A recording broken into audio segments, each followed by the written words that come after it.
పరశురాముడు రాముడి ఆ ఎక్కు పెట్టడం చూసి సాక్షాత్ శ్రీమన్నారాయణుడు ఏ విధంగా యుద్ధ రణరంగంలో ఎక్కువ పెట్టిన దృశ్యం ఆయనకి కనిపిస్తుందన్నమాట.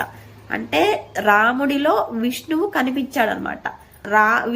పరశురాముడు నేను ఓడిపోయాను నీ ముందు అని చెప్పేసి, నీ ముందు ఓడిపోవడానికి నాకు ఎలాంటి మొహమాటము ఎలాంటి ఇది లేకుండా నేను చెప్తున్నాను, నీ ముందు ఎవ్వరు కూడా గెలవలేరు అని చెప్పేసి ఆయనని కీర్తించి నీ ముందు నేను ఓడిపోయాను అని చెప్పేసి ఒప్పుకుంటాడనమాట.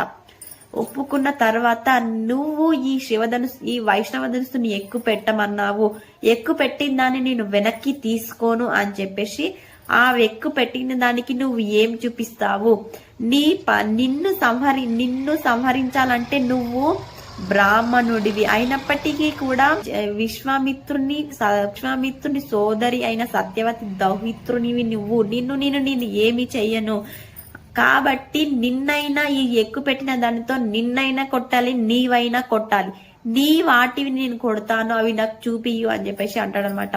ఆయనవి ఏంటివి అంటే ఆయన దివ్య శక్తితో తన అన్ని లోకాలు కూడా తిరుగుతాడనమాట.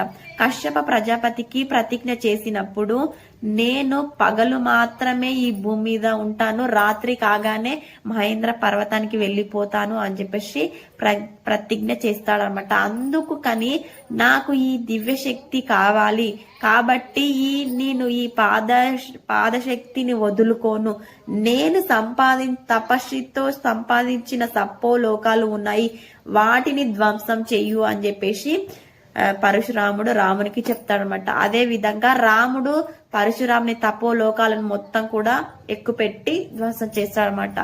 ఈ విధంగా ఉండగా అప్పుడు పరశురాముడు వెళ్ళిపోగానే దశరథ మహారాజు అప్పుడు ఊపిరి పీల్చుకుంటాడనమాట. పరశురాముడు వెళ్ళిపోయాడా అని చెప్పేసి శ్వాస తీర్చుకొని ఎంతో ప్రశాంతతని పొందుతాడనమాట. వీళ్ళందరూ కూడా అయోధ్యకి వెళ్లే కబురు రావడంతో అక్కడ ఉన్న అయోధ్య వాసులందరూ కూడా ఎంతో అక్కడ అలంకరించిపోతారన్నమాట. అయోధ్యని మొత్తం కూడా ముత్యాల ముగ్గుతోటి, ఆ వీధులన్నీ కూడా తోరణాలతోటి అన్ని కూడా అలంకరిస్తారనమాట. ఎందుకంటే రాముడు వెళ్లడంతో తాటకి సంహారము, శుభావు సంహారము, మారీచుని ఎగరగొట్టడము, సీతమ్మని చేపట్టడము, వాళ్ళందరూ కూడా ఇవన్నీ తెలుసుకొని ఎంతో ఆనందంతో రాముని కోసం ఎదురు చూస్తూ ఉంటారన్నమాట.